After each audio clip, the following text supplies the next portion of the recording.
NSE9 news में आप सभी का स्वागत है। मैं आपके साथ शिवांगी। चलिए नजर डालते हैं देश दुनिया की कुछ बड़ी खबरों पर। राजस्थान में डेक्स्ट्रोमेथाफर्न वाली खांसी की सिरप से बच्चों की मौतों का सिलसिला थमने का नाम नहीं ले रहा है। ताजा मामला चूरू जिले से जुड़ा है, जहां 6 साल के मासूम अनस खान की शनिवार को जयपुर के जेकिलॉन अस्पताल में मौत हो गई।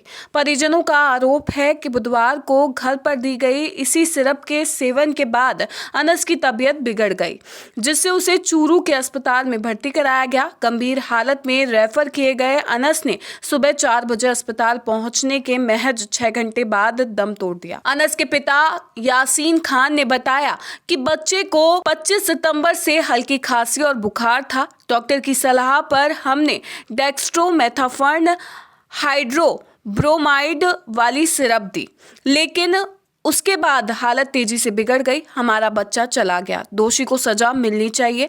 अस्पताल के अधिकारियों ने मौत का कारण एक्यूट ब्रेन फीवर बताया है, लेकिन परिजन सिरप को जिम्मेदार ठहरा रहे हैं। आगामी बिहार विधानसभा चुनाव को लेकर अब कांग्रेस पार्टी ने भी तैयारी तेज करते हुए चुनाव से जुड़ी गतिविधियां संचालित करने के लिए वरिष्ठ पर्यवेक्षकों और जिलों के पर्यवेक्षकों की घोषणा कर दी है। पार्टी के राष्ट्रीय अध्यक्ष मल्लिकार्जुन खड़गे ने वरिष्ठ पर्यवेक्षक और जिलों के पर्यवेक्षकों की घोषणा की है। पार्टी के राष्ट्रीय संगठन महामंत्री केसी वेणुगोपाल ने इसके आदेश जारी किए हैं। प्रदेश के पूर्व सीएम अशोक गहलोत को वरिष्ठ पर्यवेक्षक बनाया गया है। पूर्व मुख्यमंत्री अशोक गहलोत को बिहार विधानसभा चुनाव में पार्टी की ओर से वरिष्ठ पर्यवेक्षक नियुक्त किया गया है। इसके अलावा छत्तीसगढ़ के पूर्व मुख्यमंत्री भूपेश बघेल और कांग्रेस नेता अधीर रंजन चौधरी को भी वरिष्ठ पर्यवेक्षक बनाया गया है। तीनों नेता बिहार विधानसभा चुनाव में चुनाव प्रबंधन और रणनीति तय करेंगे। साथ ही स्थानीय नेताओं के साथ चुनावी रणनीति पर भी चर्चा करेंगे। इसके अलावा 41 नेताओं को जिले का पर्यवेक्षक बनाया गया है। सरकारी कर्मचारियों को हनी ट्रैप में फंसाने वाली महिला को बजाज नगर थाना पुलिस ने गिरफ्तार किया है। इतना ही नहीं, इस महिला ने एक थाना अधिकारी को भी अपने चंगुल में फंसा लिया था। इस महिला की पूरी गैंग है, जिसमें करीब 3 से 4 अन्य महिलाएं भी शामिल है। महिलाओं को सरकारी कर्मचारी की डिटेल इनका ही एक साथी उपलब्ध कराता था, जिसकी पुलिस तलाश कर रही है। इसके बाद इस महिला के खिलाफ बजाज नगर थाने में 2 मामले दर्ज हुए हैं, जिसमें से एक मामले में पुलिस ने कार्रवाई करते हुए अब इस महिला को गिरफ्तार किया है। इसके अन्य साथियों को भी पुलिस गिरफ्तार करेगी। इस महिला की गिरफ्तारी के लिए थाना स्पेशल के रामावतार सहित अन्य की अहम भूमिका रही है। पुलिस ने एक अन्य मामले में फरार चल रहे बबलू और रामरतन बलाई को गिरफ्तार किया है। ये दोनों ही बदमाश काफी लंबे समय से फरार चल रहे थे। प्रेमानंद महाराज वृंदावन स्थित श्री कृष्ण शरणम सोसाइटी में निवास करते हैं। वे प्रतिदिन सुबह 4 बजे सोसाइटी से श्री हित राधा केली कुंज आश्रम तक पैदल यात्रा करते हैं। इस दौरान हजारों भक्त उनकी एक झलक पाने के लिए रात से ही मार्ग पर एकत्रित हो जाते हैं। मार्ग को रंगोलियों से सजाया जाता है और फूलों की वर्षा की जाती है। प्रेमानंद महाराज लंबे समय से किडनी की बीमारी से पीड़ित हैं और उन्हें नियमित रूप से डायलिसिस करवाना पड़ता है। जानकारी के अनुसार पिछले 2 दिनों से वे अपनी सुबह की पदयात्रा पर नहीं निकल सके। इस दौरान सूचना के अभाव में कई भक्त हमेशा की तरह उनके दर्शन के लिए मार्ग पर प्रतीक्षा करते रहे। भक्तों की असुविधा को देखते हुए आश्रम की ओर से ये स्पष्ट किया गया कि स्वास्थ्य कारणों से उनकी पदयात्रा को अनिश्चित काल के लिए स्थगित किया गया है। इसकी आधिकारिक घोषणा श्री हित राधा केली कुंज की ओर से सोशल मीडिया के माध्यम से की गई। आश्रम की ओर से जारी सूचना में भक्तों से अपील की गई है कि वे दर्शन के लिए मार्ग पर प्रतीक्षा न करें। राजस्थान में अभी भी बारिश का दौर थमा नहीं है। मौसम विभाग के मुताबिक 5 और 6 अक्टूबर को बारिश होने की संभावना है। बीकानेर, जयपुर, उदयपुर संभाग, शेखावाटी क्षेत्र में कहीं कहीं भारी बारिश, ओलावृष्टि होने की प्रबल संभावना है।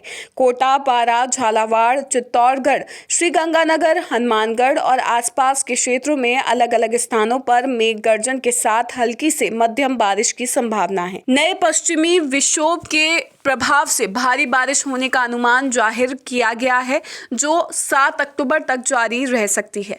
8 अक्टूबर से अगले एक सप्ताह तक मौसम शुष्क रहेगा। भीलवाड़ा में जहाजपुर से भाजपा विधायक गोपीचंद मीणा का एक वीडियो फिर से सोशल मीडिया पर तेजी से वायरल हो रहा है। इस वीडियो में विधायक लात मारकर रामलीला आयोजन को हटाते दिख रहे हैं। कहा जा रहा है कि गोपीचंद मीणा कार्यक्रम में कांग्रेस के राष्ट्रीय सचिव धीरज गुजर को बुलाने से नाराज थे। विधायक ने पहले आयोजकों को खरी खोटी सुनाई और लात मारकर उन्हें दूर जाने का इशारा किया।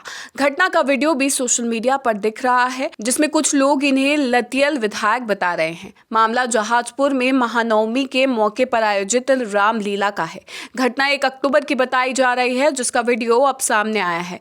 नवयुवक कला मंडल की ओर से जहाजपुर में रामलीला का मंचन किया गया था। इस मौके पर मंडल ने स्थानीय भाजपा विधायक गोपीचंद मीणा के साथ कांग्रेस के राष्ट्रीय महासचिव धीरज गुजर को भी आमंत्रित किया था। दोनों एक साथ आयोजन में पहुंचे थे। इस दौरान धीरज के आने पर गोपीचंद मीणा नाराज हो गए और उन्होंने मंडल के अध्यक्ष प्रकाश गुजराती पर अपनी नाराजगी जाहिर की। एमएलए गोपीचंद मीणा ने कहा कि पांव से इशारा किया था, ये षड्यंत्र है। रामलीला मंडल ने कांग्रेस के नेताओं को बुलाया, इसकी हमें कोई आपत्ति नहीं है। इस दिवाली उदयपुर शहर के लोगों के लिए खुशखबरी है। जो लोग लंबे समय से अपने खुद के घर का सपना देख रहे थे, उनका इंतजार अब खत्म होने जा रहा है। उदयपुर विकास प्राधिकरण इस बार दीपावली पर्व पर शहरवासियों को बड़ा तोहफा देने जा रहा है। यूडीए की ओर से 3 नई आवासीय योजनाएं लॉन्च की जा रही है, जिनमें कुल 1109 भूखंड का लॉटरी सिस्टम से आवंटन किया जाएगा। इन योजनाओं का शुभारंभ राजस्थान सरकार के यूडीएच मंत्री झाबर सिंह खर्रा 7 अक्टूबर को उदयपुर आकर करेंगे। इस मौके पर प्राधिकरण की ओर से ऑनलाइन आवेदन प्रक्रिया भी शुरू कर दी जाएगी। यूडीए कमिश्नर राहुल जैन ने जानकारी दी कि आमजन को दीपावली के अवसर पर आवासीय योजना की सौगात दी जा रही है, जिससे हर वर्ग के लोगों को खुद का घर बनाने का अवसर मिलेगा। राजस्थान पर्यावरण संरक्षण और नवाचार की दिशा में एक नया इतिहास रचने जा रहा है। जयपुर की कंपनी रीग्रिप इंडिया प्राइवेट लिमिटेड देश का सबसे बड़ा टायर रिसाइकलिंग प्लांट स्थापित कर रही है। इस प्लांट की डिजिटल शुरुआत शनिवार को जयपुर के होटल रोज एमर में हुई। इस मौके पर उप मुख्यमंत्री प्रेमचंद बैरवा, अभिनेता और निवेशक सुनील शेट्टी, कंपनी के सीईओ तुषार सुहालका और निदेशक महावीर शर्मा मौजूद रहे। उप मुख्यमंत्री प्रेमचंद बैरवा ने कहा कि राजस्थान स्टार्टअप और नई तकनीकों के जरिए देश की पर्यावरण क्रांति में अहम भूमिका निभा रहा है। राज्य सरकार की नीतियां ऐसी परियोजनाओं को बढ़ावा दे रही है।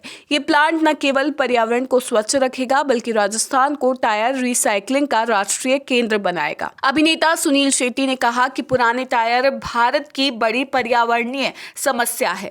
रीग्रिप इस चुनौती को तकनीक के साथ अवसर में बदल रहा है। उन्होंने इसे एक प्रेरणादायक कदम बताया, जो भारत को कचरे से संसाधन बनाने की दिशा में ले जाएगा। लद्दाख में गिरफ्तारी के बाद जोधपुर जेल में शिफ्ट किए गए सोनम वांगचुक के समर्थन में राजधानी जयपुर में प्रदर्शन किया गया। सोनम वांगचुक की गिरफ्तारी को अवैध बताते हुए प्रदर्शनकारियों ने उन्हें सामाजिक कार्यकर्ता, देशभक्त और पर्यावरणविद के रूप में भारत सरकार से ससम्मान छोड़ने की मांग की। वांगचुक की गिरफ्तारी को असंवैधानिक बताते हुए जयपुर के सामाजिक संगठनों ने गहरा विरोध जताया।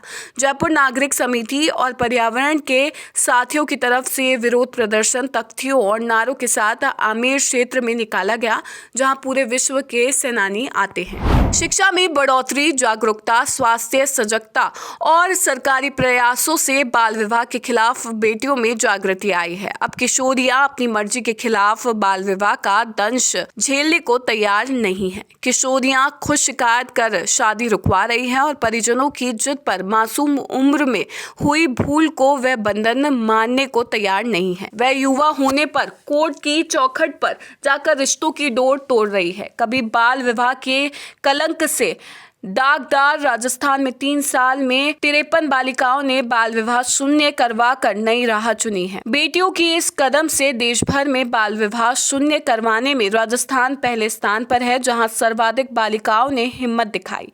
वहीं मध्य प्रदेश और छत्तीसगढ़ में भी हालात बदल रहे हैं। NSE9 न्यूज में फिलहाल इतना ही। आगे की खबरों से अपडेट रहने के लिए बने रहिए NSE9 न्यूज के साथ। नमस्कार।